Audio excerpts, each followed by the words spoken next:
Bueno, vamos a hacer la tercera y última de las identidades.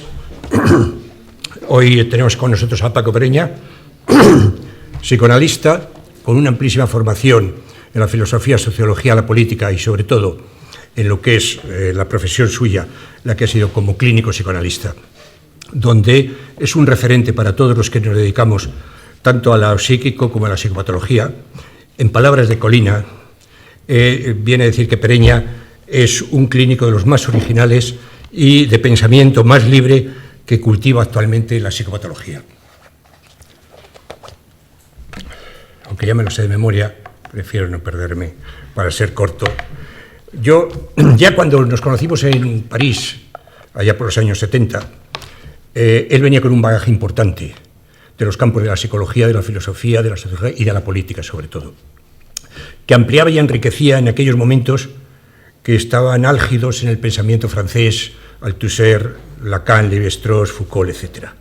Pensador libre, sin aferrarse a los sismos, su libertad de pensamiento no le hace estar en las militancias acríticas y dogmáticas, habla siempre en nombre propio, que no egocéntrico, asume la responsabilidad y el compromiso hasta sus últimas consecuencias. Esto le supuso, en los años de plomo de la dictadura, ser detenido y encarcelado por sus ideas y por su actividad política, sobre todo en tanto militante importante.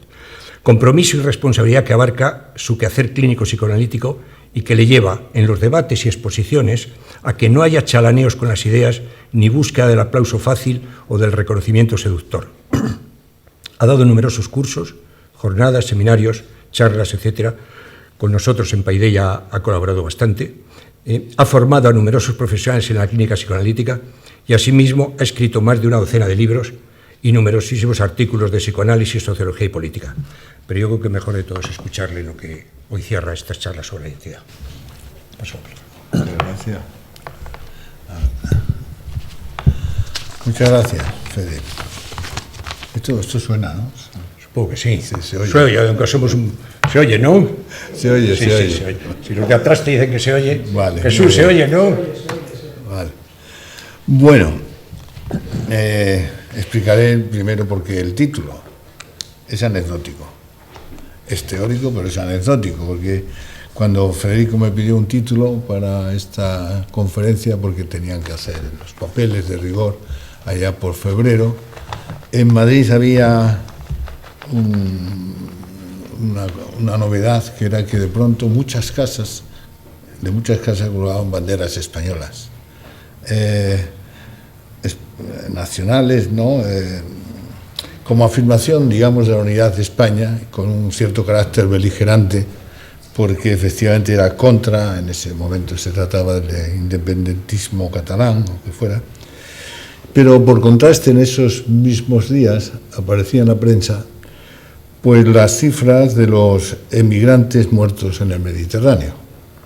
Las cifras eran, según la Organización Internacional de Migraciones, de 2017 fueron 3.116. El motivo de la migración que proponía también en estos informes era la pobreza, la violencia, el desarraigo por guerras y desplazamientos, y los países de origen eran Senegal, Mali, Costa de Marfil, Gambia, Bangladesh, Siria, etc. Bueno, tampoco hay datos, no aparecían los datos precisos de la enorme población de sin papeles que se hacinan en muchos campos, en Grecia, en Italia, en Francia, en España, en Austria. Total, que mi pregunta fue acerca de esta insensibilidad. En este segundo caso no colgaban ninguna bandera con las cifras, estas cifras, ni aparecían precisamente en las primeras páginas de los periódicos, mientras que el otro era noticia diaria en la prensa. Entonces yo, bueno, aquí no es, vengo a dar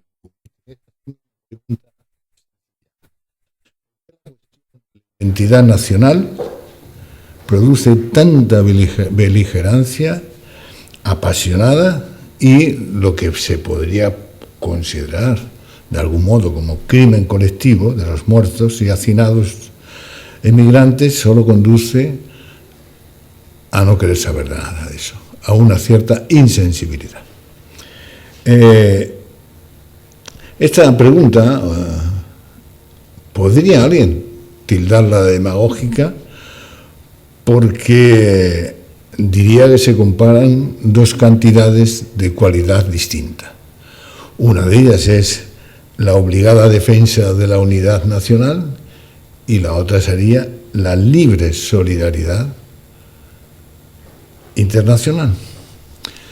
Bueno, ya este criterio resulta curioso, pero sin embargo creo que está en el origen del Estado moderno y aparece de hecho en la Declaración de los Derechos del Hombre y del Ciudadano de la Revolución Francesa de 1789. ¿Por qué en esa declaración así titulada Derechos del Hombre y del Ciudadano? ¿Por qué había que añadir lo de ciudadano? Es como si se quisiera corregir o al menos restringir el primer término o concepto, hombre, restringirlo con el de ciudadano. Decía que no hace equiparable hombre y ciudadano, lógicamente. Esta corrección o confusión es sintomática. Lo que en la declaración francesa se establece es una exclusión al añadir ciudadano, que eran los esclavos de las colonias francesas. Es decir, que ciudadano, el término ciudadano, excluye al no ciudadano, mientras que el término hombre o el concepto hombre es inclusivo, el concepto de ciudadano es exclusivo. Así nace el Estado moderno. El no ciudadano, en aquella época eran los esclavos de la colonia francesa, ahora son los inmigrantes, etc. ¿Por qué se produce esa distinción? Para crear el estado de la identidad nacional, que es el Estado moderno. Es decir, el establecimiento de una frontera de una exclusión del otro como identidad nacional, aunque fueran los pobres o los marginados de la misma nación.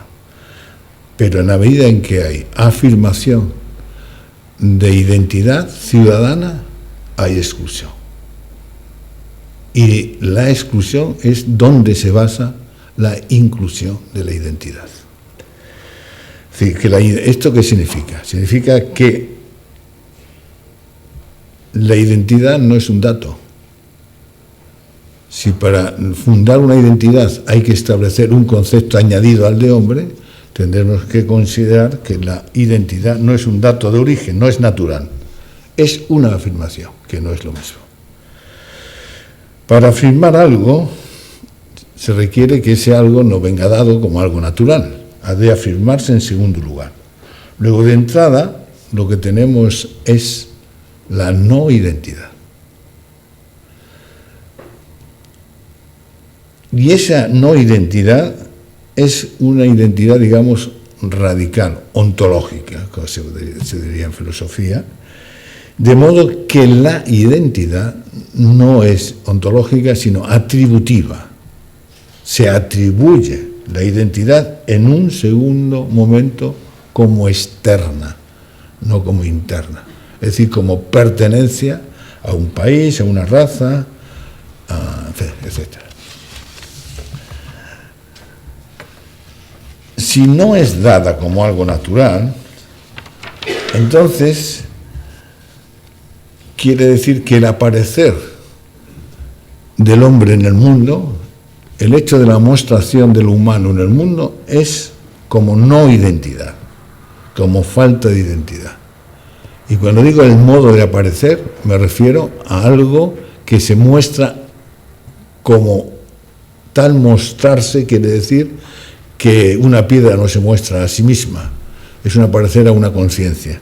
Y eso es lo que da carácter de subjetividad a la no identidad. Es decir, el sujeto equivale a no idéntico. Hay una antítesis radical en términos filosóficos y clínicos, por supuesto, entre sujeto e identidad ciudadana. La identidad atribuida, por tanto, desde fuera, este es hijo de tal, natural de tal, todas esas cosas que habituales que pueden ser desagradables, pero son habituales. Usted quién es a quién pertenece usted.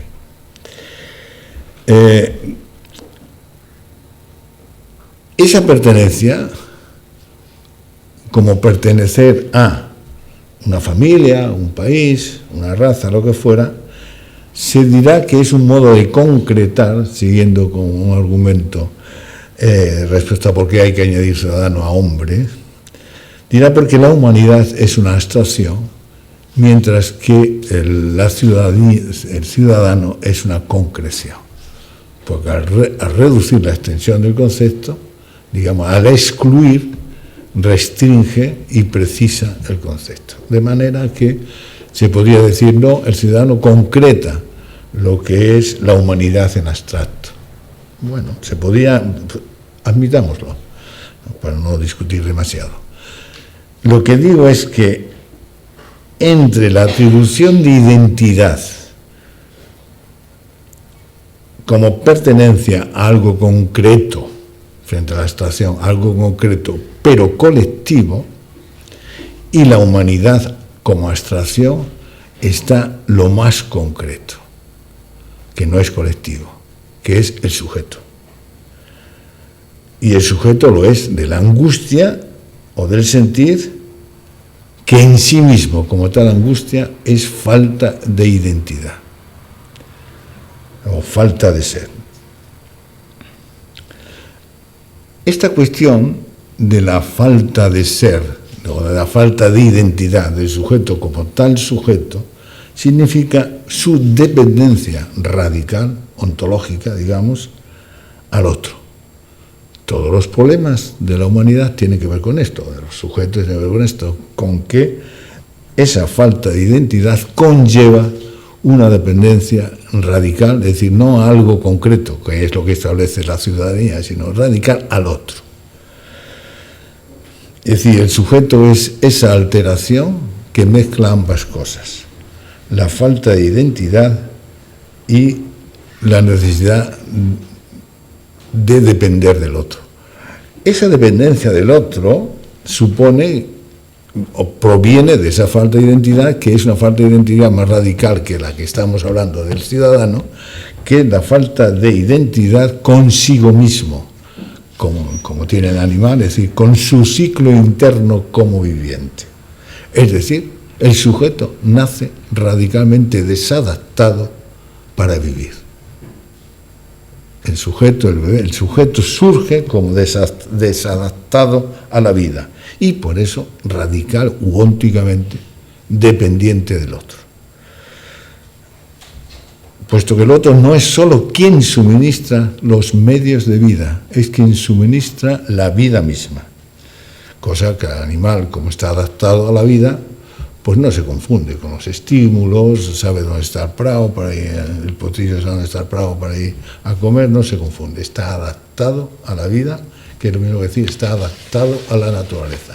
No tiene esa dependencia radical para vivir del otro. El humano, por tanto, es, como dice el mito bíblico, un expulsado del paraíso. Así, un expulsado de la naturaleza.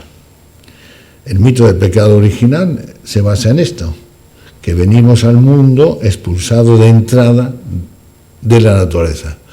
No, digamos, como un resultado de un supuesto pecado, como dice el mito, sino que es un factum, que se diría en lenguaje kantiano. Es un hecho fundamental, antes no hay otra cosa que lo explique. Y el hecho, el factum, es la pérdida de la naturaleza. De entrada, esa no pertenencia a la naturaleza obliga a que venga en segundo lugar lo que en la filosofía alemana se llamó, y en la antropología filosófica se llamó, segunda naturaleza, que es un término habitual en Hegel, o en Nietzsche, o en Schopenhauer, que es decir, en escritores tan contrapuestos, todos ellos hablan de segunda naturaleza. E incluso Kant habla de segunda naturaleza, lo que pasa es que él, para resolver el problema, lo que hace es hacer converger por los fines lo que es el ciclo natural y la libertad. En sus fines coinciden.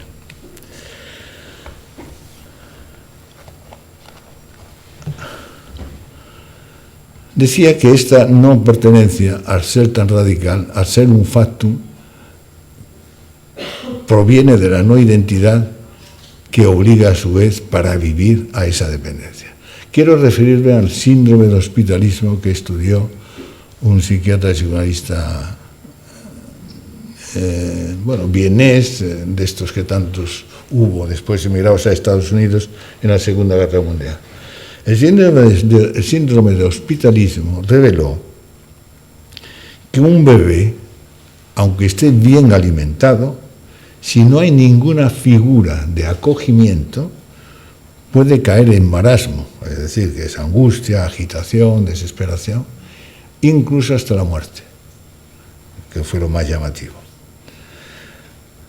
O sea, que nadie es por sí mismo, si habláramos de no dependencia, nadie es por sí mismo más que ese desvalimiento y esa angustia fundamental que requiere para vivir el acogimiento del otro.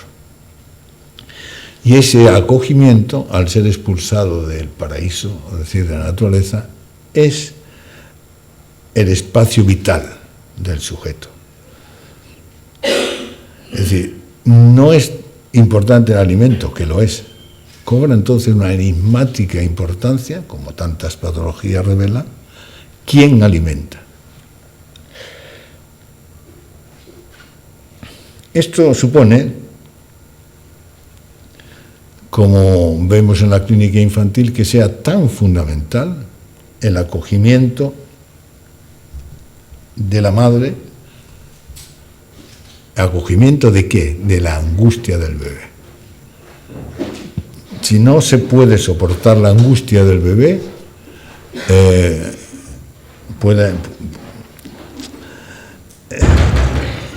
hay problemas, es decir, porque tomar en cuenta, soportar la angustia del bebé es poder soportar que quien viene al mundo no sabe vivir.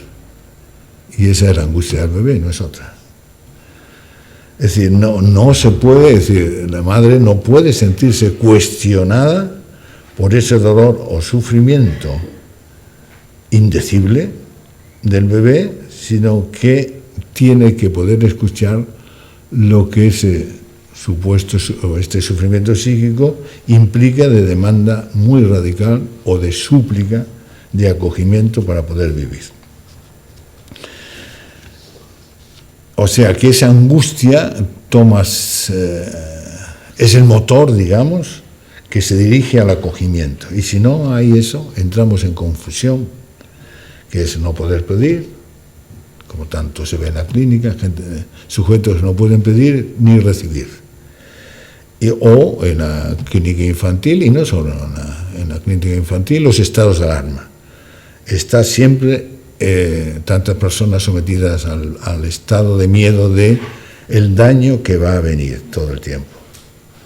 Sí. Ese miedo al derrumbe, como lo llamó Winnicott, es una pervivencia de esa angustia fundamental, de ese vacío que no encuentra la articulación de una demanda y que es, digamos, lo peor que puede suceder, porque si se sostiene es lo que permite ilustrar o incluso entender un poco la permanencia de lo destructivo, de la destructividad. Estoy hablando de la vida cotidiana.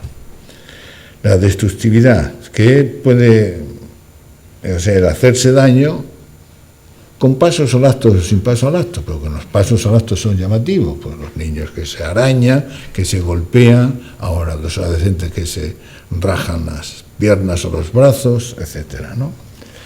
Todo eso es la permanencia de la angustia bajo el modo de estado de alarma, bajo el modo del miedo.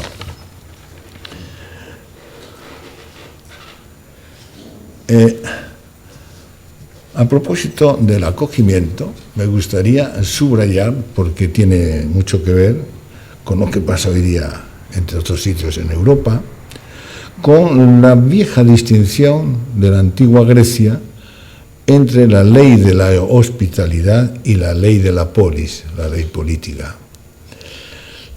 La ley sagrada de la hospitalidad, como la llamaban ellos, era la famosa ley no escrita, la ley no positiva, y que incluye lo que está fuera. Mientras que la ley de la polis es la de la pertenencia, que excluye a los de fuera. No incluye a los de fuera, sino los excluye. Los griegos sabían que Creonte o Polimesto, en fin, ese que mató al hijo de Príamo para robarle el tesoro de Troya, o Admeto, que envía a la muerte a Alcestis en su lugar, o la discordia de los hijos de Edipo, o la guerra, que todo eso es del orden de la polis.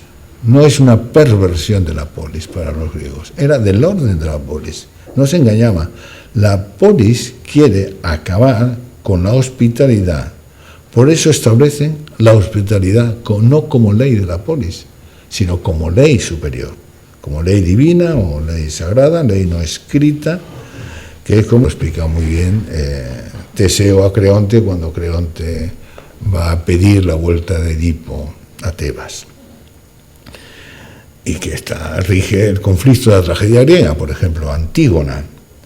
O sea, que polis siempre quiere la identidad del ciudadano, del miembro de la comunidad, y ataca al no ciudadano, a lo que ellos llamaban apolis o apóstolis, al senios. La hospitalidad, por tanto, siempre es del senios. Y la ley de la polis es contra el senio, contra el extraño, contra quien no es yo. El extraño no tiene identidad. Es el que me da identidad, pero no tiene identidad. Lo que quiero subrayar, ya a raíz de lo dicho, es que el extraño, en verdad, aparte de la dimensión política, es el sujeto mismo, el falto de identidad. Es decir, la madre acoge a un bebé en la medida en que acoge a un extraño. Es decir, en cuanto que ese bebé no es ella. Es decir, y no sabe en verdad cuál es su angustia, qué siente, puesto que no es su propiedad, no es ella. Y solo hay acogimiento si eso, se lo formule como lo formule, forma parte de su sentir, el que no es ella. Este es el corazón de la ley de la hospitalidad de los griegos. Acoger es acoger al extraño, a lo que no es uno, lo diverso y lo diferente, lo falto de identidad, que en suma es cada uno, cosa que subrayan los griegos con mucha frecuencia, ¿no? El que está fuera me dice algo de mí mismo. La famosa, ya me referiré luego a esto, el famoso diálogo de Odiseo con Atenea a propósito de la locura de Ayas, ¿no? Es decir, el extraño me concierne porque me dice algo de mí mismo, de mi propia falta de identidad. Por tanto, repito, la identidad viene en segundo lugar.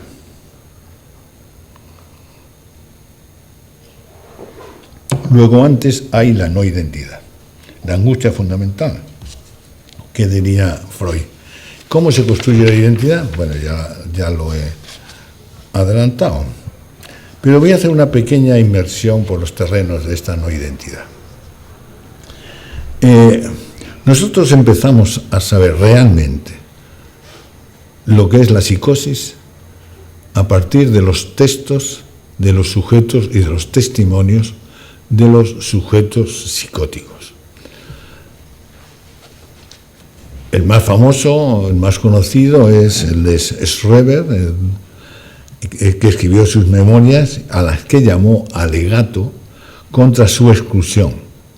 Es decir, que en ese sentido él protestaba de que el loco no fuera ciudadano.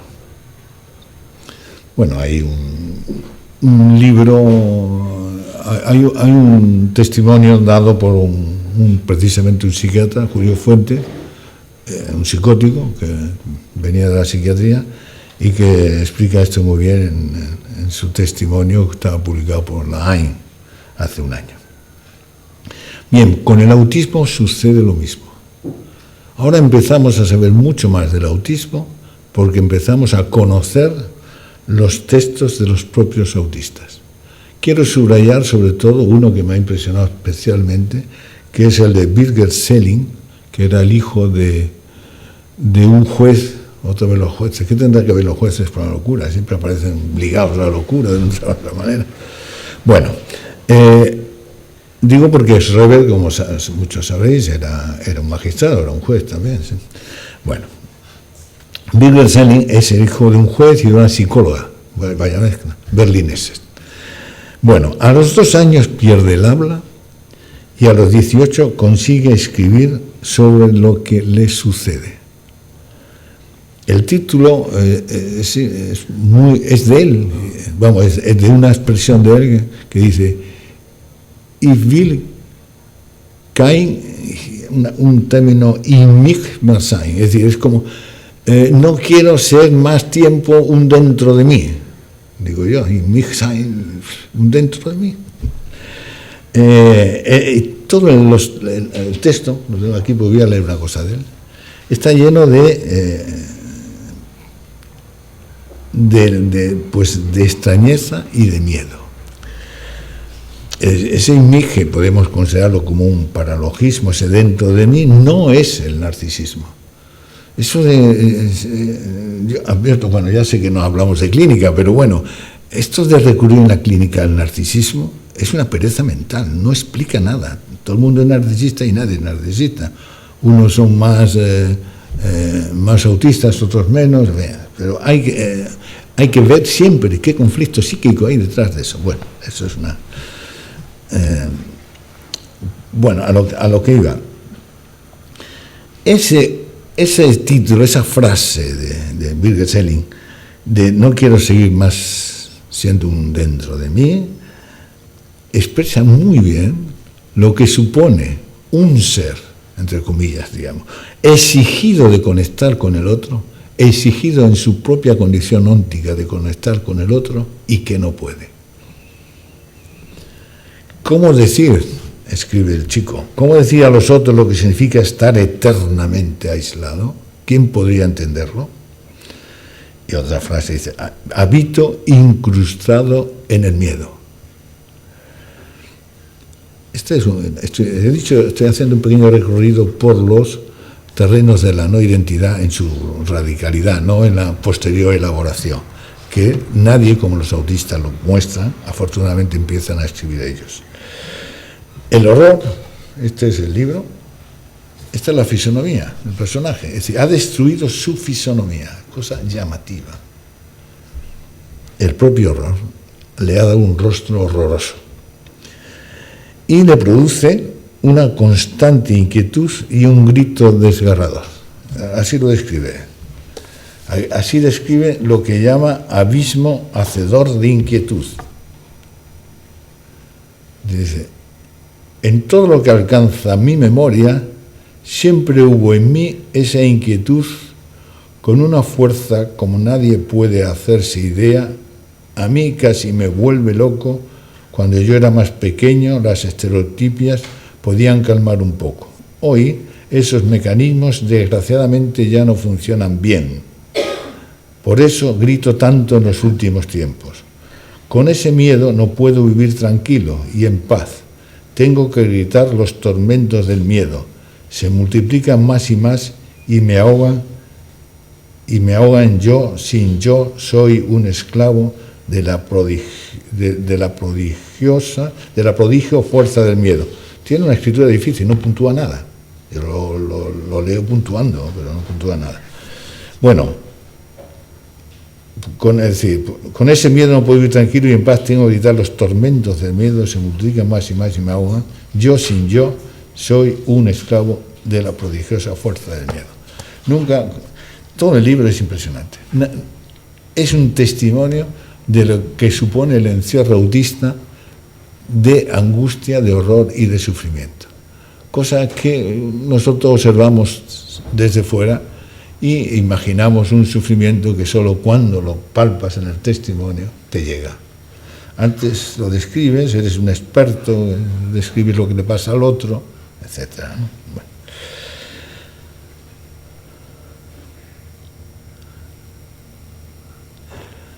El miedo es la palabra más repetida en su testimonio y solo da una referencia, que es, como he dicho, el abismo hacedor de inquietud. Está muy claro. Si no fuera por el abismo, el vacío, la falta de identidad, no habría horror.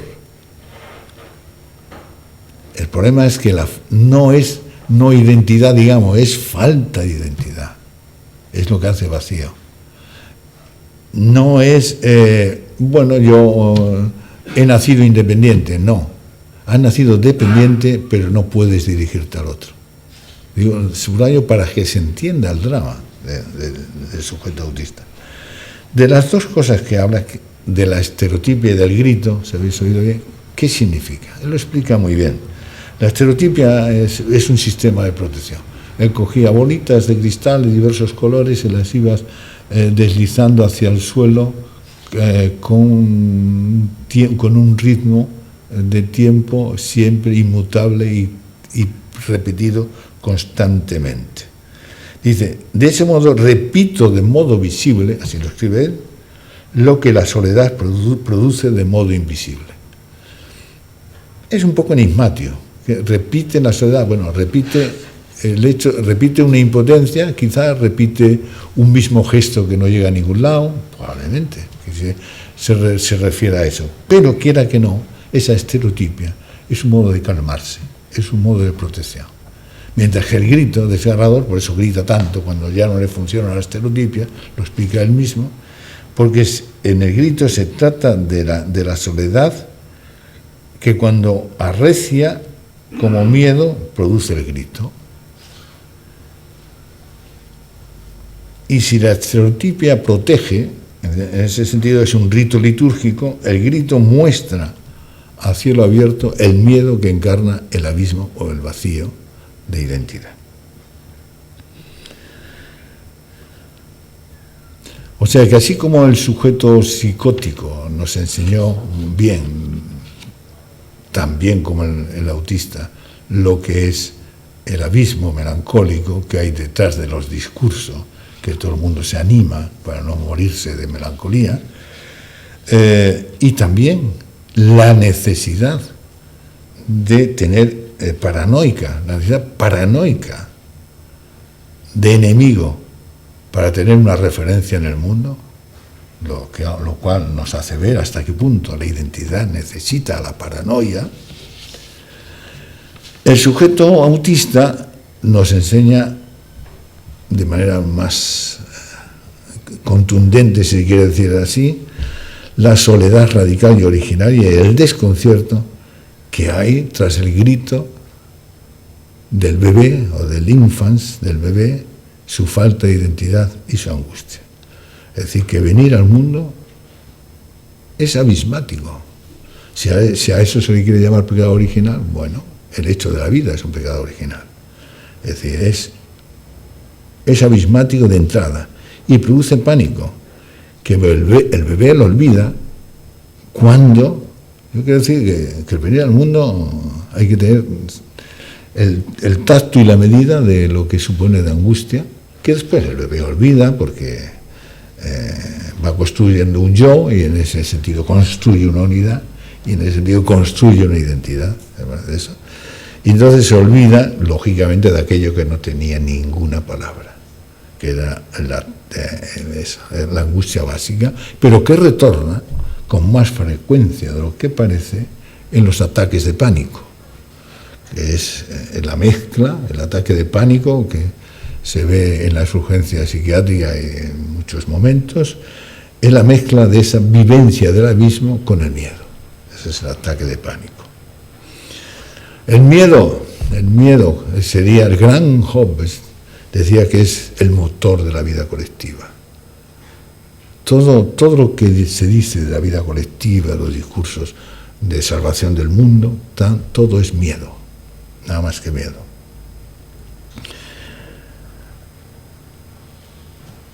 Es una manera de buscarse un refugio. La vida colectiva es miedo y refugio del miedo. Lo que hay detrás es desconcierto y ese horror que testimonia de manera nunca tan clara como lo muestra el sujeto autista. La angustia que no tiene palabras ni tiene orden vital, que es el problema, no tiene un orden vital en el que descansar. De ahí que el acogimiento ayude y sea tan necesario a crear un espacio de pertenencia a un modo de sentir la vida y a un modo de sentir la compañía del otro cuerpo, la caricia, la serenidad, cómo tener un cuerpo vivo, un cuerpo libidinal, un cuerpo que da vida, que siente y vive. Es decir, la clave de la relación del bebé con la madre es la comunicación libidinal, el cuerpo como fuente libidinal, como fuente de vida, ya dado que de entrada la vida no está. Bueno, ahí se fragua un vínculo, el vínculo que conecta los cuerpos vivos e insuficientes, por supuesto, por eso hacen vínculo, es un vínculo que aún no tiene palabra, aunque la palabra lo acompañe y necesite la palabra, porque no tiene contenido esa palabra, más que de acogimiento. La madre habla al bebé para acoger su falta de identidad, no hay ningún discurso. Y la palabra solamente sirve por lo que es en sí misma, que es una demanda de acogimiento. Todo el mundo se dirige al otro porque quiere algo de él o quiere ser acogido. Aunque los que se pelean en la calle por un coche que no sé qué, están protestando por la falta de acogimiento del otro.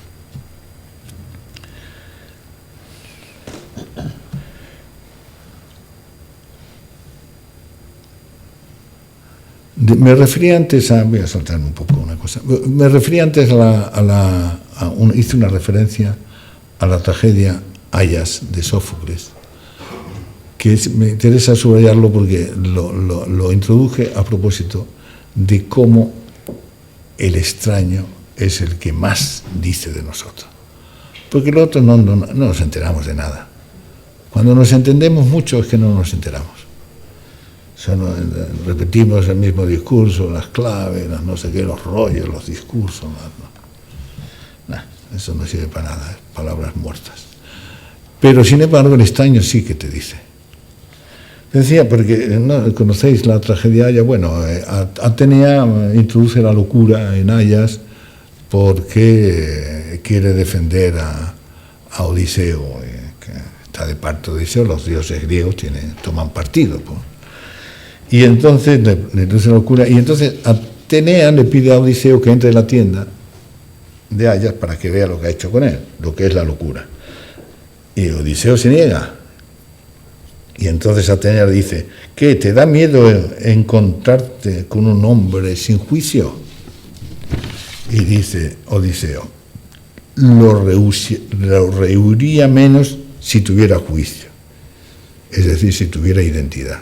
Y añade: siento compasión por él, desdichado, a pesar de ser mi enemigo, pues a un hado fatal está uncido y pienso en mí mismo menos que en él, pues veo que todos cuantos vivimos no somos sino fantasmas y vanas sombras.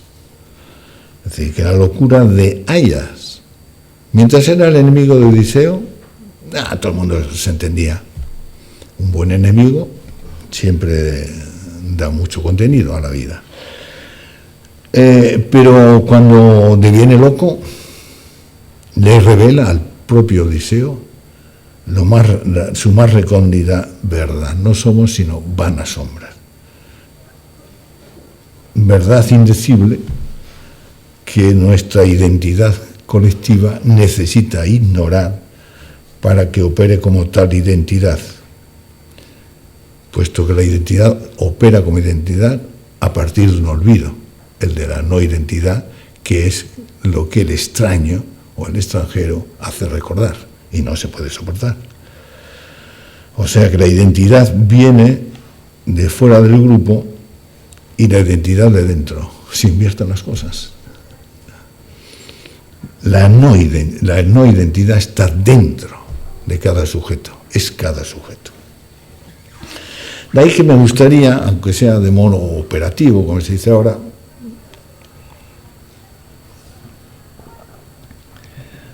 pues digamos establecer dos tipos de pertenencia, que se dan juntas, pero quiero distinguirlas para pensar un poco, que es la pertenencia a, que llamo, y la pertenencia contra. La pertenencia a es la que he explicado en relación con el acogimiento en sí mismo. Es la súplica, que es acogida, es un sentir al otro como viviente, no como objeto de uso o de muerte, y sobre todo no tanto como miembro de la colectividad. Es pertenecer a una vida afectada y alterada, a un modo de sentir que necesita al otro y que necesita el acogimiento para el propio sentir. Es decir, es pertenecer a un sentir y a unos sentidos. Esa es una pertenencia pues, a un olor, a un paisaje, a una luz, a unos rostros, a una voz, etc. Y es la dimensión de la vida como experiencia o como descubrimiento, no como instinto o código, ni como unidad nacional, por ejemplo. Es, pues, vivir en relación con la apertura al otro, no con la apertura al otro. Apertura significa que hay otro que está afuera, y no como inclusión del otro en el colectivo. La pertenencia contra lo que favorece es precisamente una identidad que coloca lo extraño o lo no idéntico fuera, no dentro, ya lo he dicho antes, fuera. Por eso se basa tanto en la posesión, no en la experiencia. El otro te quiere, para tú tener algo, el otro te tiene que querer quitarlo, si no, no vale nada. Es decir, que el valor de lo que tengo está en función de que el otro lo quiera. La envidia, como rutinaria y aburrida pasión humana. Es decir, que la protección ya no es tanto como acogimiento, sino como relación de poder, donde se funda algo que en la clínica infantil conocemos muy bien, que es el fantasma sadomasoquista. Mi padre o quien sea me protege en la medida en que me puede dañar. Es decir, si no me puede dañar, no tiene poder. Entonces no me puede proteger. Así de sencillo. Es un silogismo, una lógica que rige el fantasma sadomasoquista en el niño, que tiene mucha importancia en la formación de yo, pero que ojalá fuera solo un episodio de un proceso evolutivo. Está en el corazón de las tramas de las relaciones humanas. La formación del yo, que es verdad que se construye a partir de fantasma sadomasoquista, es curioso porque el yo incluye las dos pertenencias, la pertenencia a y la pertenencia contra. Es decir, el yo es uno en cuanto que recibe la identidad del otro en conexión con la vida colectiva, con el grupo. Ahí se fragua la pertenencia a, que es un sentir del sujeto, y entonces es la creación de mundo interno, que el yo, y también contra, en el sentido que pertenecer al grupo, para que haya grupo, es contra los que están fuera del grupo. ¿Entiendes? Entonces, en ese sentido, el yo es una unidad, pero tan contradictoria, pero en fin, es una unidad que reúne ambas pertenencias, porque en los casos en los cuales no hay mundo interno, el yo no funciona tampoco. Es decir, el contra, entonces, lo que aparece es un modo de tener grupo, de fortalecer el grupo, incluso de simplemente de tenerlo como inclusión interna, y ya he explicado antes, y exclusión externa. El miedo tiene estatuto como miedo a ser excluido. Vemos con mucha frecuencia En la clínica diaria se ve con muchísima frecuencia, yo creo que en la vida cotidiana, el pánico de la gente a dejar de pertenecer al grupo, sea la empresa, sea la familia, sea, yo qué sé, o el club, el fútbol, lo que fuera. El pánico a ser expulsado del grupo dejaría en la mayor indefensión. La raíz de todo esto es el miedo al abandono.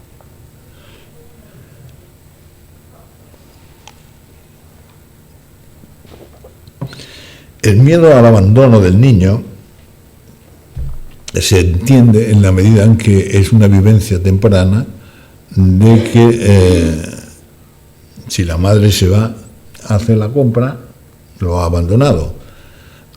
Cuando sabe que la madre se va a hacer la compra y va a volver, ya desaparece la angustia de abandono. Se inscribe, puede haber angustia de separación, que no es lo mismo que angustia de abandono. Es decir, y la angustia de abandono es lo que preside, no hace falta la clínica, la vida cotidiana, las relaciones sentimentales. La queja, me ha abandonado, se ha ido, tal. No, toda la vida sentimental está hecha de miedo al abandono. Los celos, las envidias, los reproches, los resentimientos, y entonces las personas que se aman tanto y se pasan la vida haciéndose daño.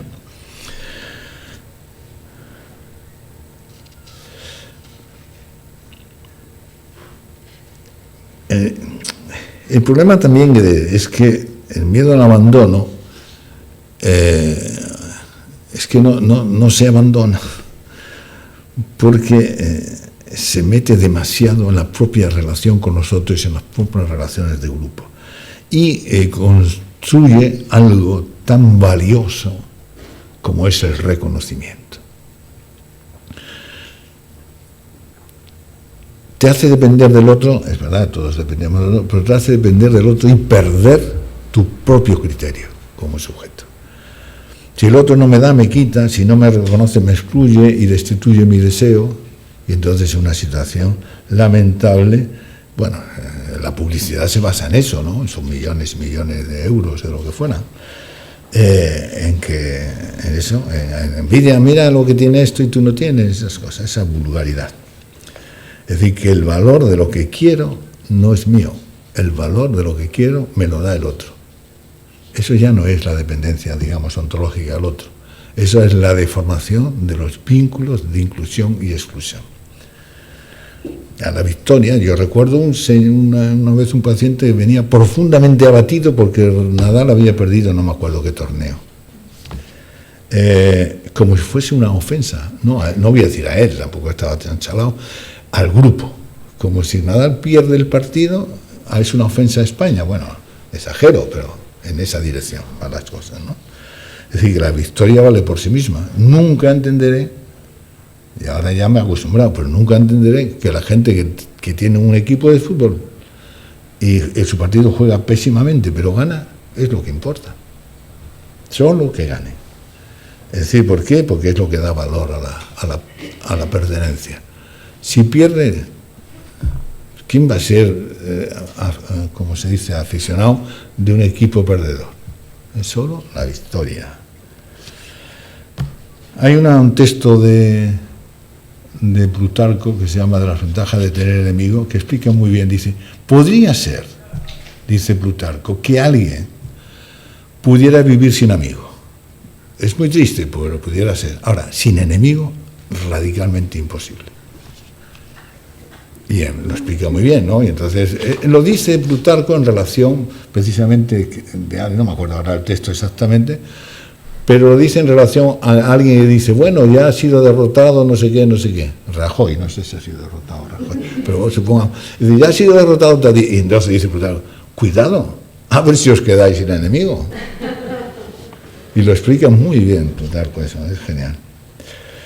En fin, esta distinción de pertenencias entre A y contra, que suelen ir juntas, pero para sí predomina la pertenencia A, no se pierde la sensibilidad. Es decir, el otro sigue siendo un sujeto concreto, que te dice, no, yo soy del Madrid, del Barcelona, Y no es ya una especie de, no sé qué es cuando se enfada uno de un equipo contra otro. ¿Quién es el otro? Es un sujeto, es un objeto, es un fantasma. No es nada, es un fantasma. Es una fabricación de los fantasmas humanos. No tiene realidad concreta. En la pertenencia a, el otro tiene realidad concreta. No es una abstracción colectiva. Es una pertenencia abierta, que es lo importante, a la no pertenencia, lo que proponían los griegos. Una pertenencia abierta a la no pertenencia. No confunde mi mundo con el mundo. Es una expresión de Wittgenstein, que es donde él dice, se cifra la ética. Es decir, el sujeto concreto es el límite del mundo como totalidad. Es decir, el sujeto está en un mundo y a la vez es el que dice, yo no soy de este mundo. Esto es muy sencillo, esto lo experimentamos, cada uno lo experimenta, que no es de este mundo.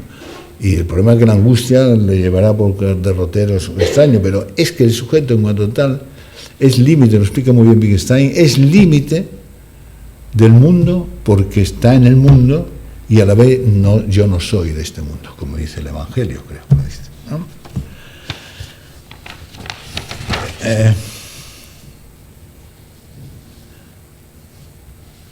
Si predomina, sin embargo, la pertenencia contra, se pierde la sensibilidad. Ese es el problema. En todos los grupos violentos o en todas las aversiones, esto puede ser el ejemplo de fútbol porque es más sencillo, no más simple, se pierde sensibilidad y acogimiento a favor de un reconocimiento y de una afirmación que, como toda afirmación necesitada de reconocimiento, es agresividad.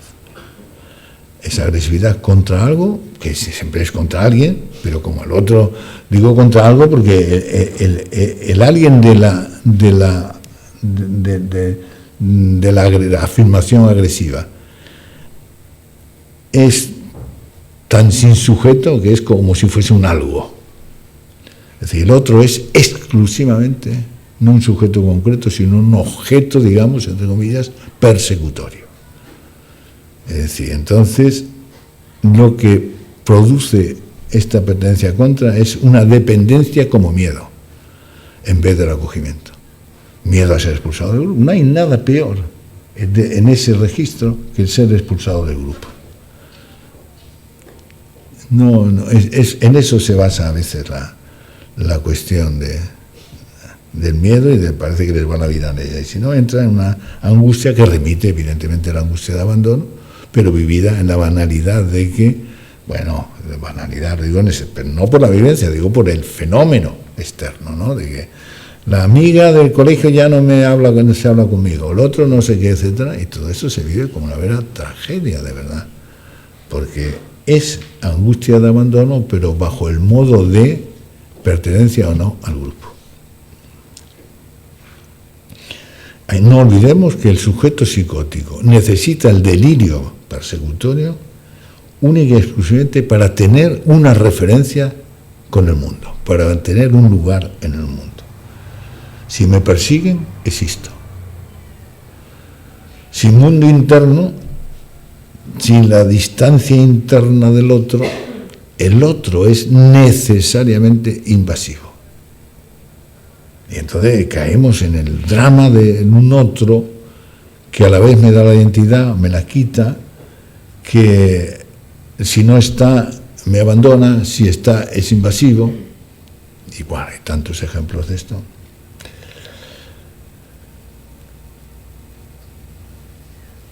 ¿Por qué, sin embargo, podríamos decir, por qué el delirio persecutorio no hace grupo? ¿Por qué los psicóticos no hacen grupo? Bueno, porque no conectan bien con el mundo. ¿Y por qué? Porque la política es delirio persecutorio, tal cual. Ya decía Carl Schmitt que no existe, que la política no puede darse sin enemigo, ¿no? La vieja tesis de Carl Schmitt. Pero efectivamente es un delirio persecutorio que hace grupo.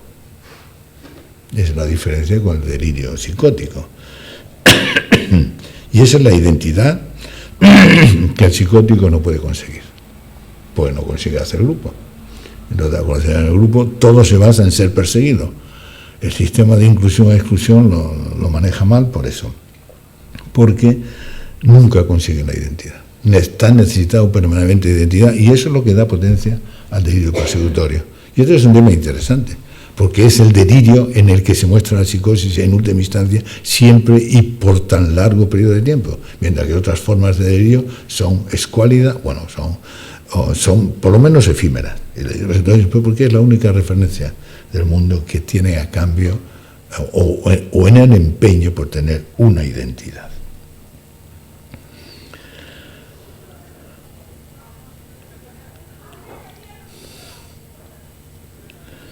Bueno, el reconocimiento, entonces, creo que debería distinguirse del acogimiento. Igual que he distinguido la pertenencia a de la pertenencia contra, el reconocimiento va mezclado. Yo lo distingo para poder pensarlo, ¿no? Porque el reconocimiento es una pertenencia inclusiva como identidad familiar, nacional del grupo, que necesita mucho la pertenencia contra, porque el reconocimiento se basa precisamente en que formo parte, puesto que el otro, en fin, tendría que ver con la distribución de poder, pero no voy a entrar ahí. Soy alguien en la vida en que el otro me reconoce, si no, soy nada. El acogimiento es inclusión de lo extraño, por el contrario. Lo que es extraño y no coincidente tendría que ver más con la pertenencia a.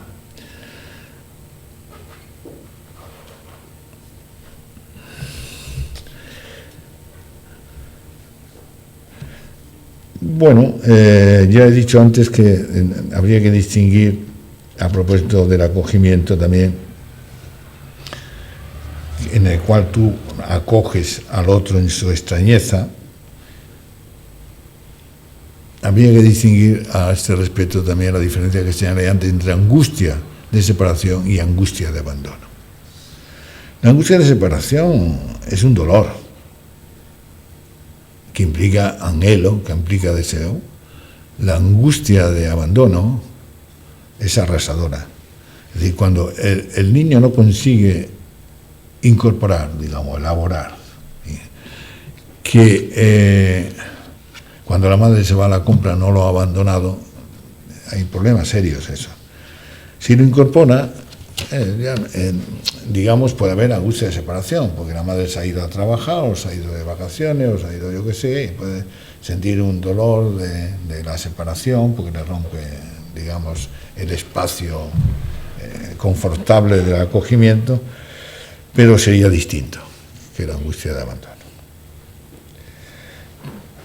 Y al hilo de esto, lo único que quiero subrayar es que los padres, ser padre o madre consiste en no saber. Todos los padres, todas las madres saben que no saben, pero creen que es culpa suya. Ser padre o madre consiste en no saber. Primero, la madre no sabe si va a prosperar su embarazo. Después no sabe lo que le pasa al bebé. Después no sabe qué será de su hijo. Después no sabe. Es no saber. Va a explicar, buscar, siempre buscan libros, hay bestsellers constantes sobre cómo tratar al bebé, cómo no sé qué.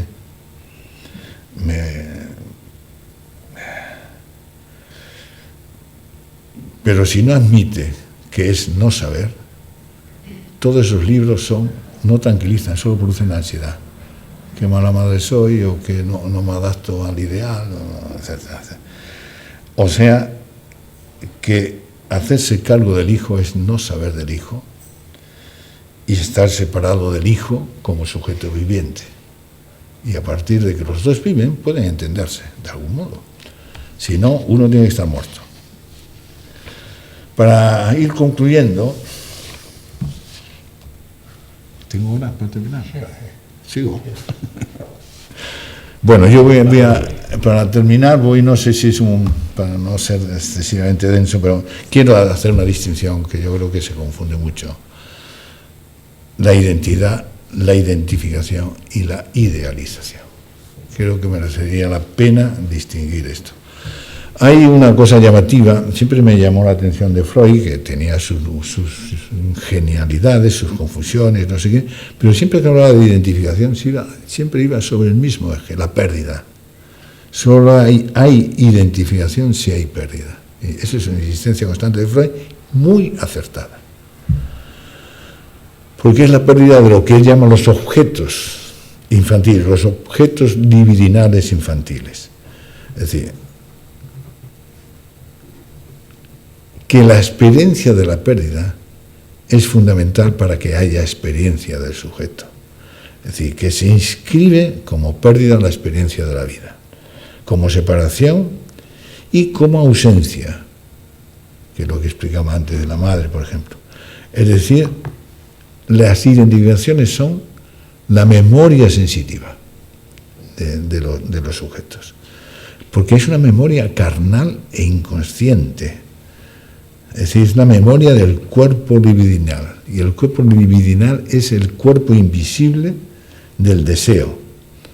Esa famosa enigma que plantea Aristóteles sobre la oresis. Oresis significa deseo en griego, ¿no?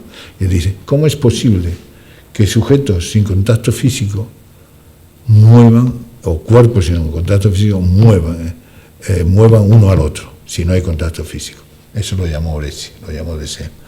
Está bien dicho, efectivamente, es el cuerpo invisible del deseo, el que no se ve en el contacto físico, lo que mueve las identificaciones. Es decir, que la identificación es, a mi entender, una presencia de una ausencia, incorporada como experiencia de la vida. Es decir, se incorpora como experiencia de la vida en la medida que la pérdida hace presente lo que se ha ausentado.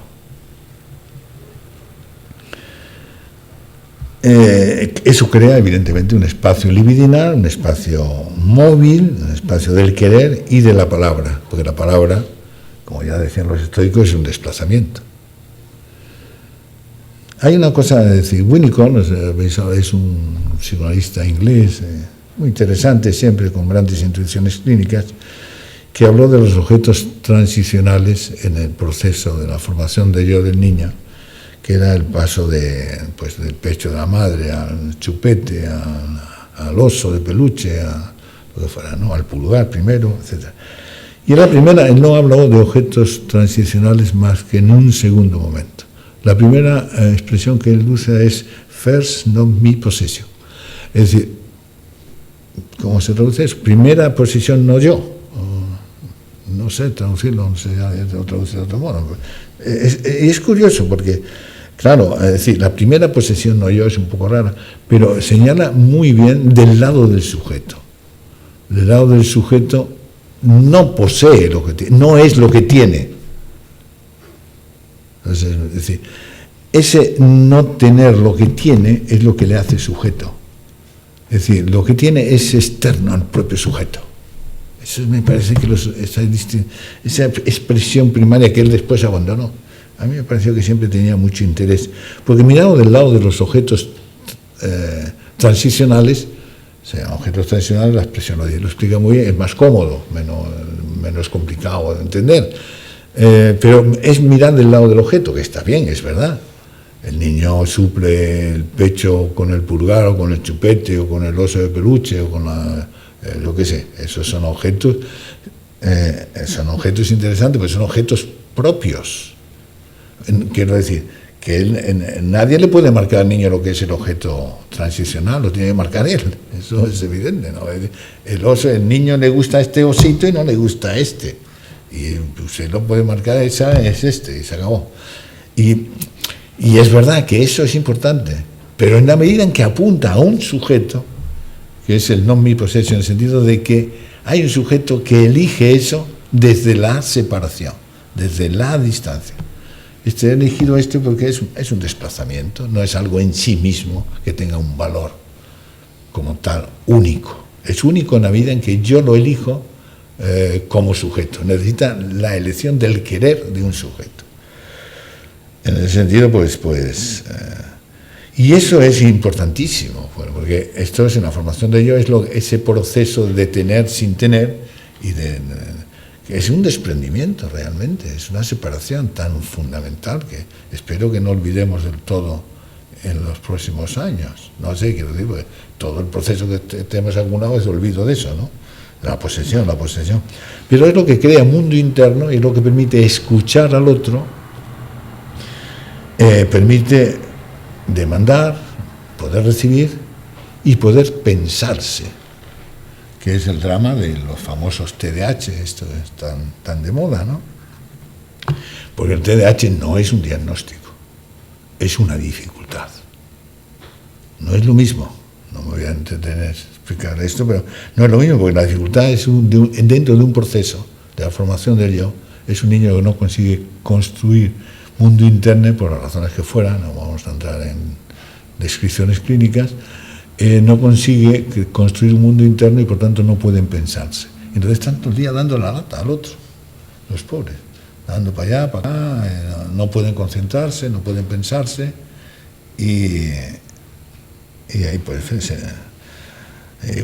yo diría, no se puede uno pensar sin identificaciones. Y un TDAH en el sentido estricto, digamos, como fenómeno clínico, insisto, son sujetos que les cuesta mucho la identificación, porque la identificación es como lo que hace, lo que decía del ejemplo de Winnicott, es decir, este vale y este no vale. No, el TDAH no podía elegir entre un oso y otro. Está ahí este otro, después este, yo qué sé, tiene mucha dificultad de colocarse como sujeto que piensa, que siente y que elige. Eso es para mí la identificación. La identidad es otra cosa, espero que haya quedado clara. Y digo más, si hablamos de identificación es precisamente porque no hay identidad. Es decir, que no existe el ciclo cerrado sobre sí mismo de la vida, el ciclo vital, el código del instinto, y por eso se hace tan necesaria, produce una dependencia radical como viviente, en cuanto viviente, dependencia del otro.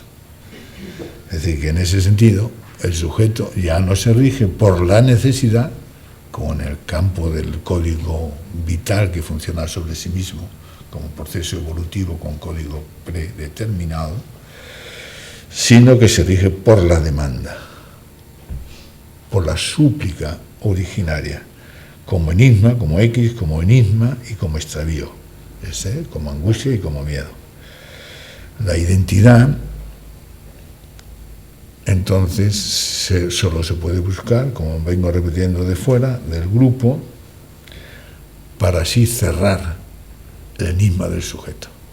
Por eso los grupos son tan aburridos, porque siempre tienen el mismo discurso, siempre dicen lo mismo, porque han acabado con el enigma, que es cada uno como sujeto. Entonces uno ya ni piensa, ni siente, ni se sorprende de nada, sino que no hay más, lo cual es falso, porque lo que pasa es que claro se sorprende, lo que pasa es que la sorpresa le viene solo como angustia. No puedo decir qué he descubierto hoy, sino qué me ha golpeado hoy del lado que me ha descolocado y me ha angustiado, solo como eso.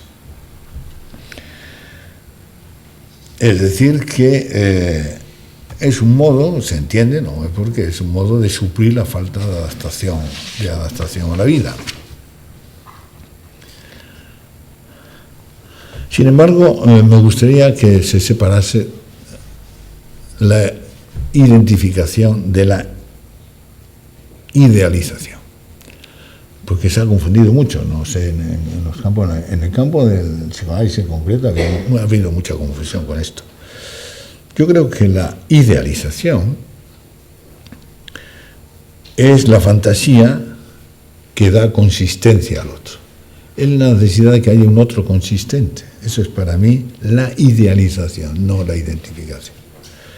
Se idealiza al grupo, al equipo de fútbol que decía antes, lo que fuera, ¿no? A la familia, al grupo pandilla, Es decir, se realiza incluso del lado de la promesa. En este grupo estoy salvado, todas las promesas de salvación religiosas o políticas están basadas en esta idealización,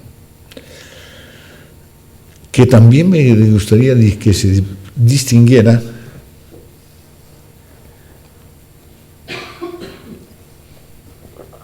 de los ideales,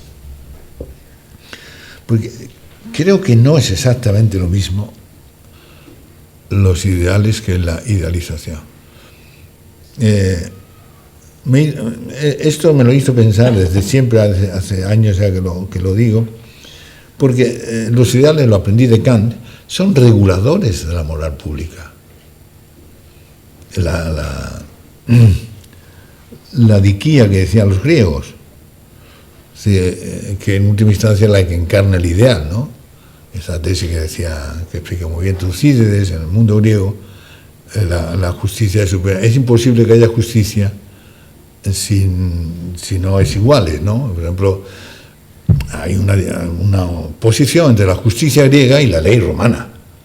No me acuerdo quién decía, que no me acuerdo, un autor que decía, nada más ridículo que un mendigo dando explicaciones de su vida a un juez, subir en un estrado. Esa es la ley romana para un griego. Es decir, está basada la ley en que hay uno que decide, otro que se somete, etc. Mientras que la diquía siempre tiene que darse entre iguales. Un espacio de igualdad que en ese sentido es ideal. Por eso decía muchos, no solo Kant, sino algunos filósofos del derecho también han dicho, es un ideal regulador, como es de la moral pública, digamos. Un ideal regulador que no se consiga. Hombre, en la clínica, en la clínica psicoanalítica en concreto, se habla mucho de yo ideal, o ideal del yo. Yo prefiero siempre llamarlo yo idealizado, más que yo ideal, porque es la manera como yo soy ideal para el otro. Es un proceso digamos, de idealización, más bien porque es el modo de presentarse al otro como idealizado en lo que uno mismo no cree. Es decir, es el tema, por ejemplo, eso se ve en la adolescencia, cómo el chaval se inventa personaje. No hablo ya de inventarse un Superman, ¿no? Eso está muy codificado como ficción, sino en la propia relación de los grupos, el presumir de los adolescentes, es un modo de crearse un personaje que opere como motor de la idealización del otro, para ser idealizado por el otro. Eso es para mí el yo ideal propiamente, es decir, es el yo idealizado desde el otro. Porque no es tanto que el sujeto se crea lo que dice, sino que, bueno, puede llegar a creérselo como se dice, pero empieza como ficción para él mismo, que es el inventarse un personaje para poder tener un lugar en el otro, o en la pandilla, para tener un lugar en el grupo. Y en ese sentido opera no solo en la adolescencia, opera en general en la vida social. Es decir, que cuántas personas se defienden de la angustia o se dan un lugar en el grupo inventándose personajes, todos los días, cotidianamente. Yo diría que hoy día el problema, yo creo que hay un problema hoy día no con las idealizaciones, sino con los ideales. Es decir, yo creo que hay más necesidad de invención de yo idealizado cuando faltan ideales. Porque los ideales se comportan. Se comparten. Estamos hablando los ideales se comparten. Pero el yo idealizado es siempre rival. Yo voy a ganarte la partida, yo soy más guay que tú, etc.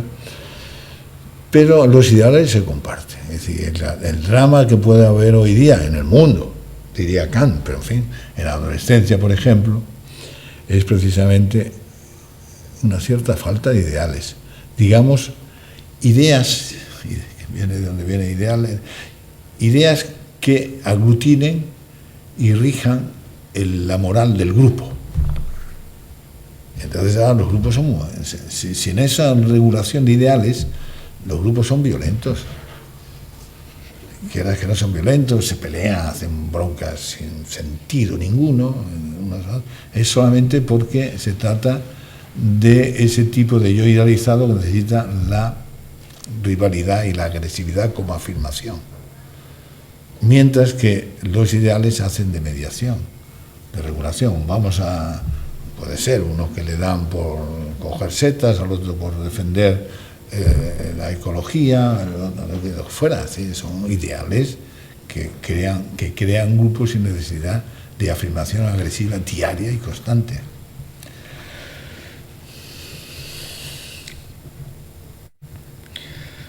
En fin, bueno, voy terminando. Creo que realmente una política de la identidad, sin la ley sagrada de la hospitalidad,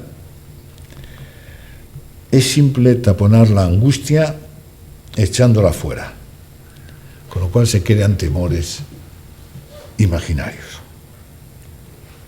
pero temores externos. Y el problema de crear tantos temores es que la propia sociedad no tiene ninguna consistencia propia, vive solo del miedo. Es una sociedad enormemente triste y peligrosa. Porque no puede soportar lo extraño, porque todo lo extraño le señala la falta de identidad. Y la falta de identidad en un tipo de sociedad que ha perdido sensibilidad social, sensibilidad de lo extraño, es una sociedad sin ideales éticos y necesita mucha agitación, poca soledad, ocupación permanente y mucha afirmación agresiva.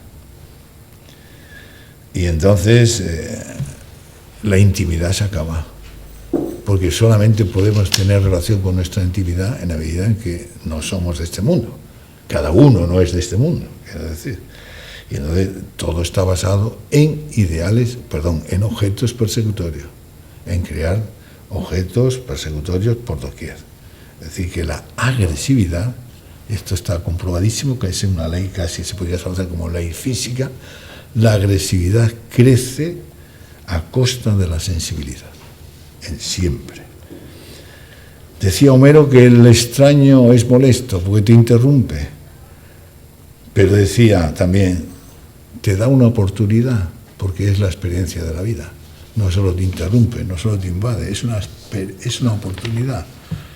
Es decir, que un desconocido no es un peligro. Sí, más peligro es si es conocido. Porque un desconocido es un enigma. Es decir, es una oportunidad de algo. Si no, solo somos seres angustiados que no queremos tomar a nuestra cuenta la angustia. Es decir, que la arrojamos fuera contra el desposeído. Ese es del que no queremos saber nada.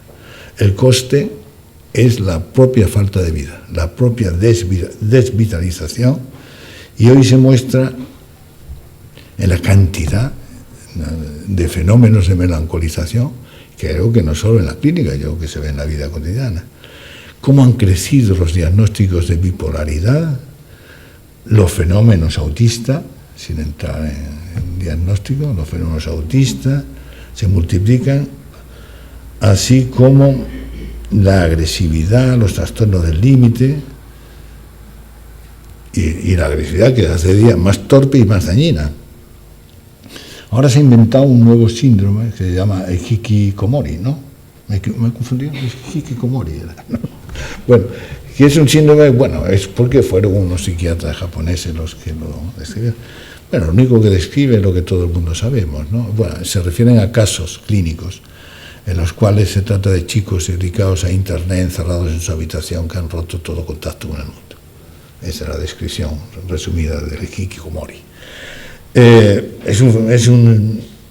Bueno, yo creo que es un síndrome disperso desde el punto de vista diagnóstico, pero que refleja esto que digo de los fenómenos de desvitalización y de aislamiento como defensas disociativas ante la angustia, que muestran el deterioro y la degradación del vínculo social y afectivo.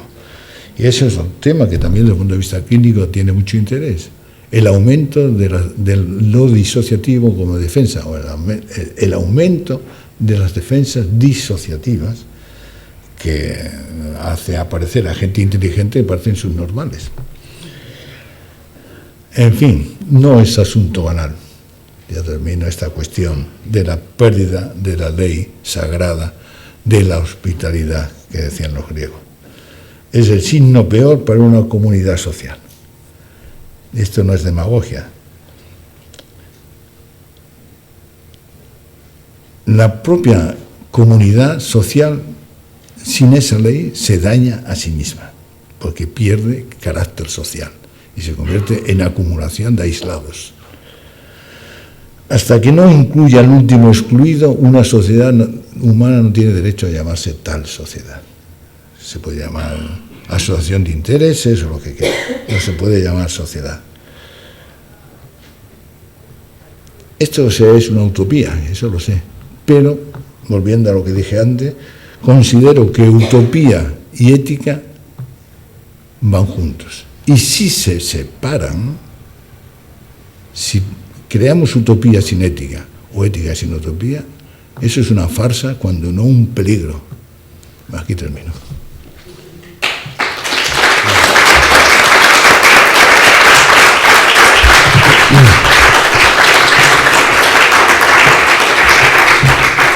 Bien, nos queda poco tiempo, por lo tanto hasta las 9 más o menos, salvo que tenéis preguntas, divergencias, críticas, lo que queráis, opiniones, tenéis la palabra cuando queráis.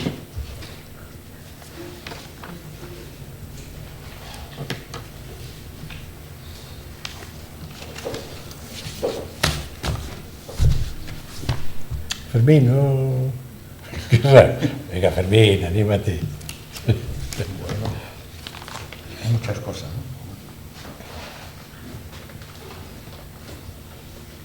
¿no? Ya veo que ha quedado... ¿Todo ha quedado tan claro o tan oscuro? Aplastado, más bien aplastado. Aplastado. Algunas cosas muy incompletas y algunas. Mira, parece que tiene ganas de decir algo. ¿Tiene interés en...? No, digo la de aquí. Ven, ¿qué ibas a decir? Sí, tú.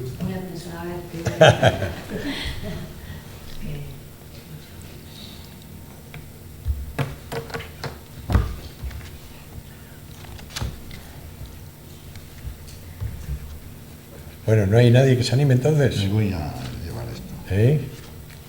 No hay... Esto de la identificación, la identidad, en relación sobre todo lo que dio en la primera charla, dio bastante problemas el término identificación e identidad. Hubo... Pero no sería esta versión, sí. No. Ah, ¿no? Claro, quizás eso era esta versión has dejado un poco descolocado. Has dejado a la gente en eso porque era otra versión. Claro, era una versión más digamos, incluso tú has dado una respuesta que va fuera de ellos. Porque identificación era, incluso gráficamente lo dijo alguien, cuando uno se identifica, oiga, identifíquese usted. Identidad venía a ser eso. Entonces, por eso tú has dicho algo que me parece que es distinto y que da otra apertura. Yo solo quería decir una cosa, qué maravilla oír hablar a gente así. Hoy en día es una maravilla. No he oído. Que es una maravilla oír hablar a gente así, darle una loa, darle la loa para que lo oiga él. Gracias.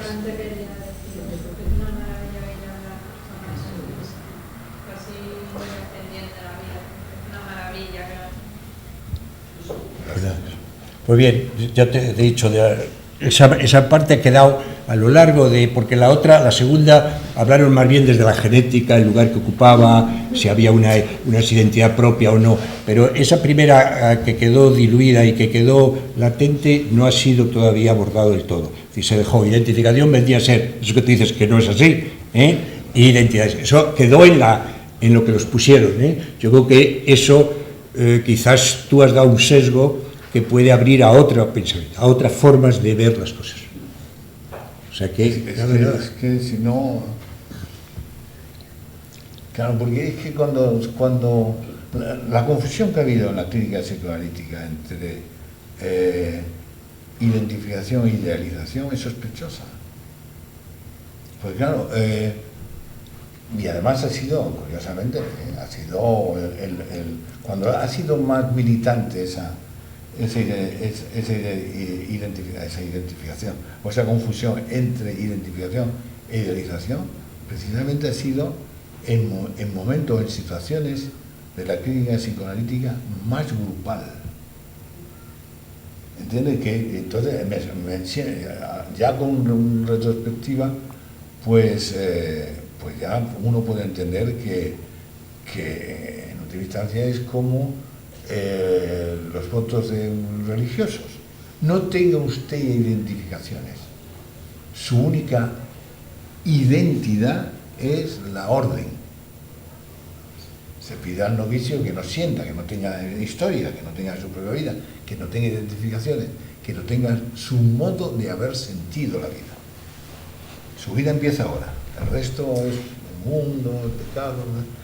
Y en la época en la cual esa discusión era un momento muy parecido a ese de los novicios, porque la identificación ese es el modo como uno ha sentido la vida, como uno, es decir, yo todavía voy a mi pueblo y veo un color y digo, oh, Dios mío, me cambia, no me acuerdo nunca, pero voy por allí y hay una sensación especial, solamente de ir en el tren y ya ver aquellos montes, te cambia, no te cambia el sentir.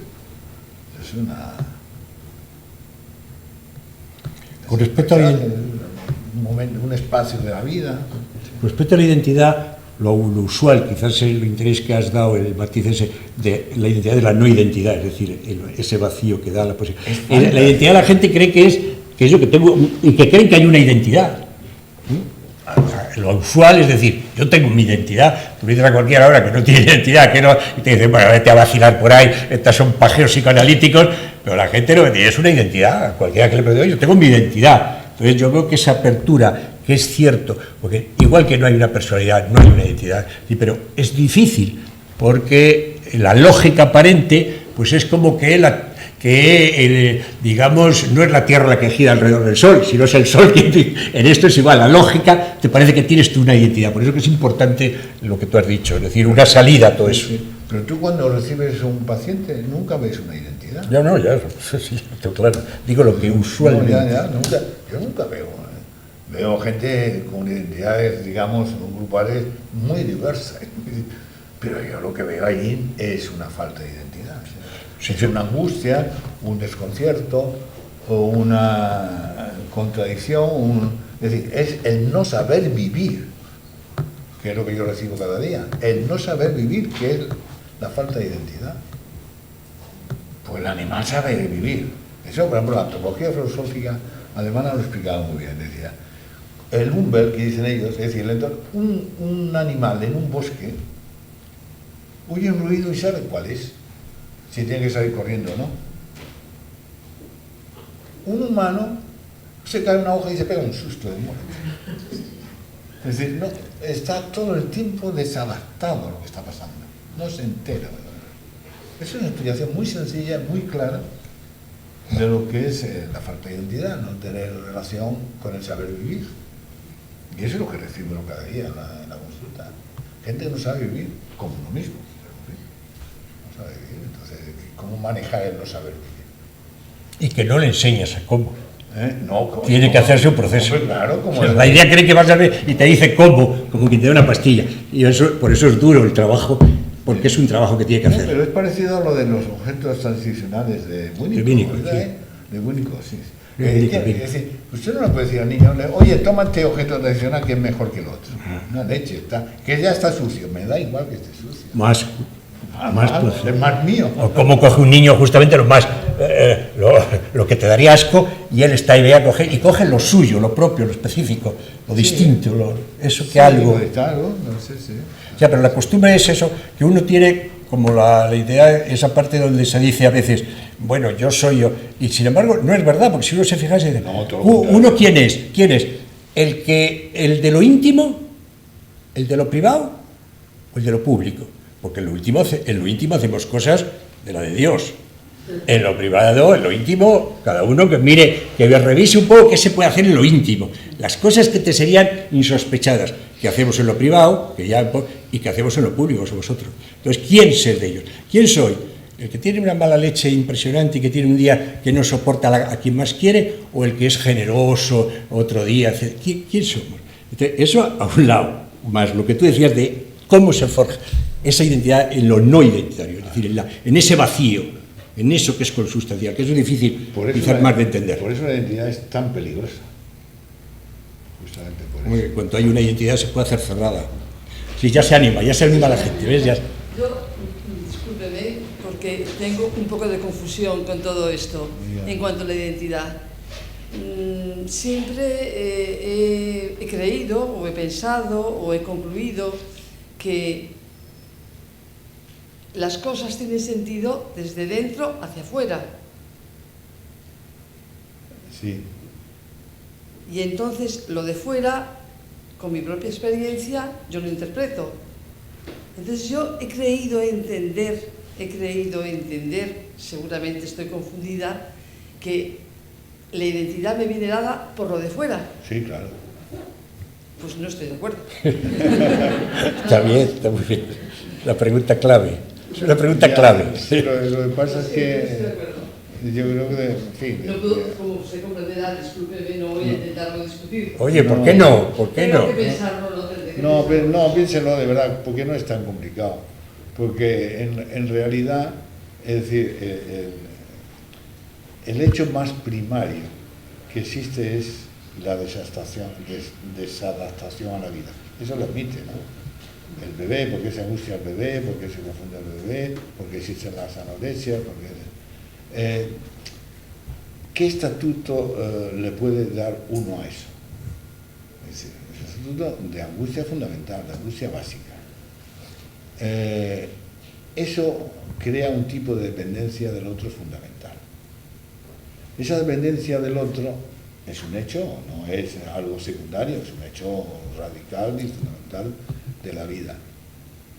Y en esa dependencia del otro, yo he dicho, ahí va la vida como acogimiento y empieza la experiencia de la vida, que es siempre en relación con el otro. Nunca, siempre en relación con el otro, nunca en el aislamiento. No se da en el humano aislamiento. Esto hasta los padres del desierto, los eremitas, lo sabían. El demonio llega hasta el desierto con sus tentaciones. Sí, siempre está el otro por medio. Eso, es decir, es un hecho humano, un factum, no es algo secundario, es un factum originario. Y toda esa angustia, esa no saber vivir, es una falta de identidad, porque nosotros pensamos la identidad desde un yo construido, pero el yo no se da de entrada. El yo no se da de entrada. El yo hay que construirlo. Y lo interesante de la formación del yo, que clínicamente hay que prestarle cada vez más atención, estoy convencido, de muchos problemas de la clínica infantil, no solo de la infantil, son dificultades en la formación del yo. La clave de la formación del yo es que construye una unidad que es muy contradictoria, ya no solo por ejemplo que decía Félix, sino porque en sí mismo el yo es una unidad muy disociada, ¿no? Donde tiene una cara que parece comunitaria y otra como contradictorio y confuso. Pero en fin, en la formación del yo efectivamente se fragua una unidad yoica. Eso es cierto, pero esa unidad yoica tiene dos frentes. Justamente como unidad yoica con mundo interno, que el mundo interno es novedad. Yo he puesto el ejemplo del TDAH porque es un fenómeno clínico muy, muy habitual.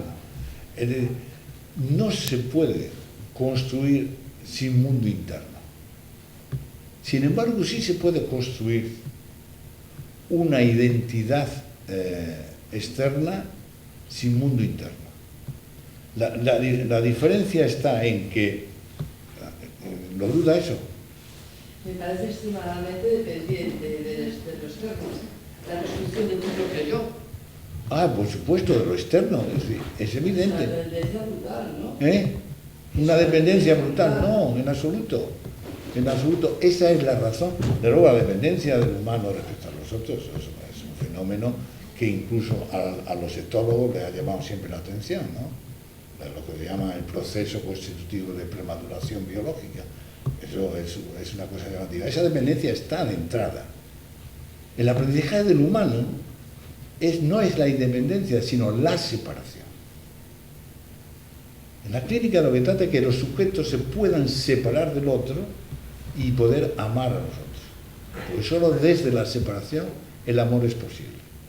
Todo lo que a veces se entiende por amor es pura dependencia sin separación. Sin separación. Por consiguiente, lo que quiero decir es que la identidad, si tú no estás separado de tu identidad, bueno, Sara quemar casas de musulmanes o de los otros o de los de más allá, tú tienes que estar separado de tu identidad en la medida en que tu mundo interno te permite tener criterios sobre tu querer. Pero eso no está desligado. Si tú no te separas de la otra cara de la identidad, que está en la propia formación del yo, de privilegiar la pertenencia grupal, si no te separas de eso, viene el peligro de la afirmación agresiva.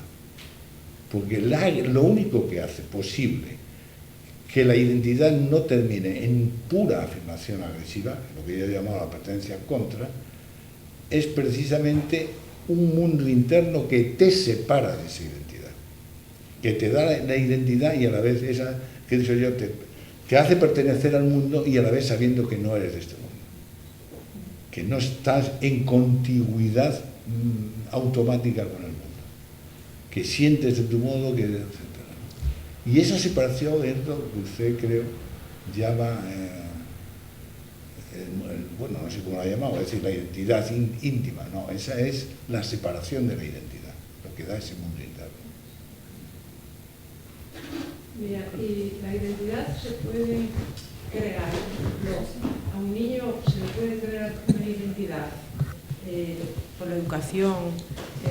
Por supuesto. Sí. Quiero decir que todos los fenómenos, bueno, claro, los fenómenos educativos, el riesgo que tiene la vida social, todas las modalidades de vida social, sea la educación, el deporte, lo que quiera, todas las modalidades de vida social, lo que tienen de riesgo es la uniformización, la uniformidad. ¿Por qué razón? Porque entonces, si tú privilegias solo el grupo, entonces creas, aparte de crear angustias gratuitas en sistemas de que el niño diferente sea un excluido, aparte de eso, no creas algo que paradójicamente, todo este mundo es muy paradójico, es fundamental para que haya grupo social, que haya sensibilidad. Si tú favoreces mucho la identidad grupal, se pierde sensibilidad. Entonces solo va a estar equipo, esto, lo otro, etc. Entonces la clave digamos, de una salida, es la separación. La separación de uno mismo, de su propia identidad, para poder entenderse y poder escuchar al otro. Si no, todo termina en una uniformidad donde la identidad es un fantasma, es una fantasía.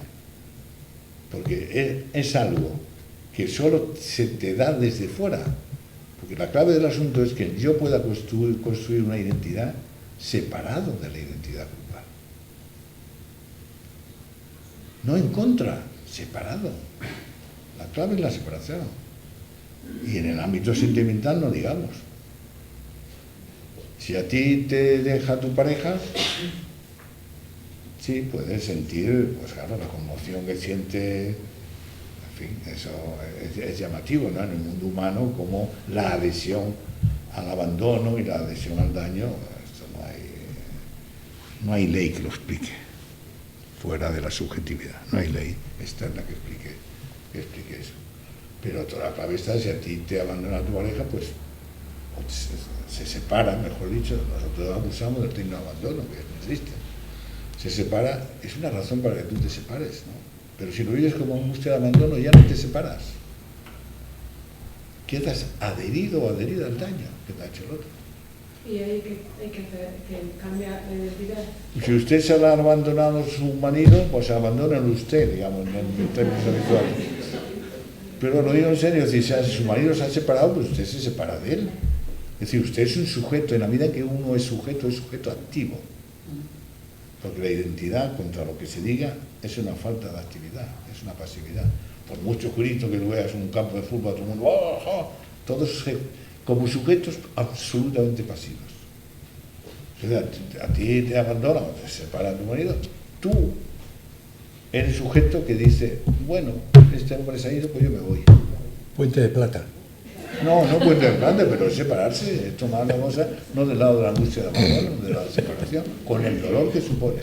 Pero no es lo mismo el dolor. No te lo des de coña, Paco. Si te separa un tío, Puente de Plata, lo dice el refrán, Puente de Plata, porque quiere decir que ya es un impresentable. Bueno, ¿Cómo tú puedes estar? Yo cuando me venía a la consulta, me ha dejado, yo le dejaba charlar un rato y luego le preguntaba, ¿pero quién la ha dejado? ¿De quién está hablando? De él. Digo, pero entonces usted me está hablando de un impresentable, ¿por qué usted está prendado de un impresentable? Puente de Plata, es decir, me ha dejado, me ha chuleado, me ha quitado el dinero y se ha ido con otra. Y sigue prendado. Dice, pero bueno, ¿de quién está usted prendado? Ya sé que usted está prendado del primero. En la dependencia es que no es una dependencia en el sentido de depender. Dependencia es que el otro te es necesario. Pero claro, al utilizar dependencia te crees... No, el otro te necesita para que tú puedas pensar tu propia intimidad. Y hay una dependencia en ese sentido, pero no dependencia en el sentido de depender, en el sentido de quedar como quien depende, sumiso. No es la sumisión. Justamente la dependencia de ese tipo es la que te permite no ser una sumisa. Que te puedas liberar. Igual que el niño, para poder ser alguien importante, tiene que separar. Tiene que una madre y un padre darle que es alguien diferente. Tienes que pasar ese dolor de que lo pierdes, que es algo tuyo, para poder ser alguien importante. Si no, queda coaptado. Pero tiene que haber un otro. Sin otro no hay posibilidad de existencia. Eso yo creo que Paco lo explica de lo que yo aprendo. Paco explica como yo aprendo. ¿Entiendes? Luego, cómo lo explicamos, pero a veces una cierta explicación más sencilla pierde valor. Yo creo que, por eso os dije al empezar que había una rigurosidad importante que a veces chirría o que no, pero que yo creo que es lo que falta en este país, que estamos haciendo cosas de un simplismo que así nos luce el pelo. ¿Entiendes? En todos los campos. Porque se confunda el trauma con un acontecimiento vital, que se psicologiza la vida, que va todo el mundo buscando el experto, que me digan lo que tengo que hacer, esta miseria. Bueno, claro, cuando viene alguien como él que te hace pensar, claro, no es la charla tranquila que estás escuchando y lo entiendes todo. Yo cuando veo una charla tranquila y lo entiendo todo, digo, pues no he entendido nada, porque para entenderlo todo pues ya lo sabía. Lo principal es cuando no entiendes del todo, porque te hace pensar, ¿qué es lo que tú has hecho? Tú has hecho eso, tú has dicho, bueno, me ha tocado, ¿Qué me has dicho aquí? ¿Qué me dice este tío? No es la charla donde todos... También has dicho una cosa, que no estoy de acuerdo. Bueno, oye, pero déjalo para cuando vayamos de paseo por ahí con Rafa. Aparte Puente de Plata, a rey muerto, rey puesto. También, entonces sí vas a estar de acuerdo. Puente de Plata y luego rey muerto, claro, doble. Yo me quedé en la primera parte. Para tener un rey puesto hay que primero Puente de Plata.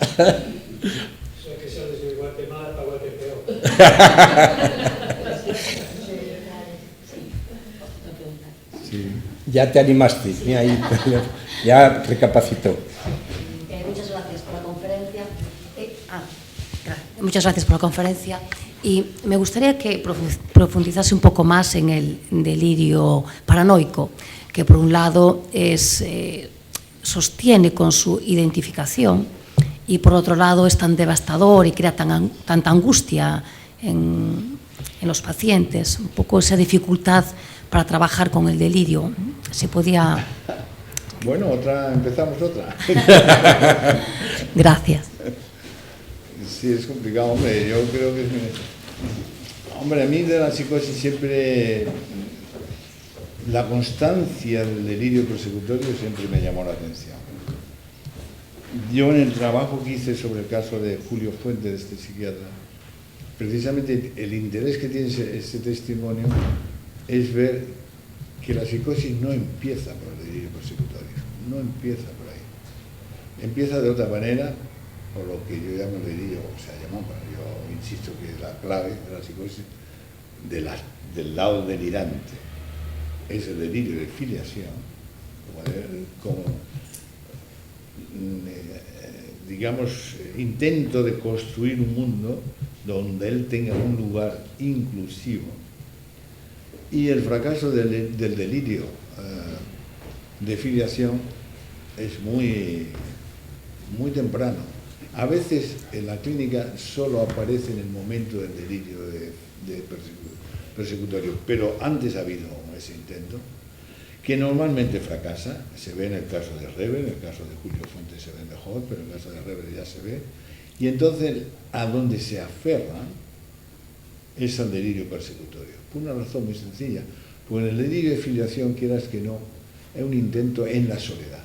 Por eso a veces, cuando aparece el psicótico en su brote psiquiátrico, digamos, es más bien del lado del delirio persecutorio, pero antes ha habido un intento de delirio de filiación. Entonces el delirio persecutorio tiene tanta constancia y contundencia y reiteración porque el sujeto psicótico se agarra a él para no caer en lo que más teme, que es la melancolía. Porque si fracasa el delirio de filiación y el delirio persecutorio es lo único que te queda para no hundirse en la melancolía, que es cuando viene el suicidio psicótico, o cuando viene la desvitalización radical del psicótico. Bueno, aparte de la psiquiatría, ¿alguna pregunta más? Pues ya nos vamos, ¿no? Pues son las 9. Bueno, gracias por la asistencia y a ver para el año que viene qué nuevos temas tocamos a lo largo del próximo curso que viene. Gracias a todos vosotros.